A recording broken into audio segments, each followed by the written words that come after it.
Hello everybody, in today's video I'm going to show you how to contact Barclays UK customer service.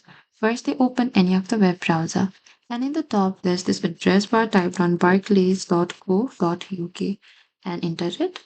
And once inside this home page, in the top right there's this contact us icon here, you need to select that.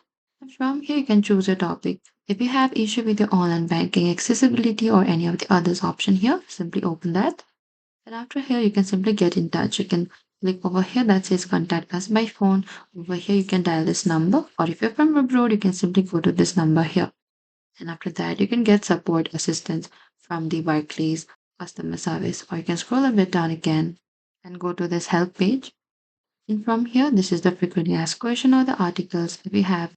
And if you find any relatable issue about online banking or debit cards, you can simply open it, or you can also search a question if you have a problem with your payment that's come out of an account as I'm going to open it.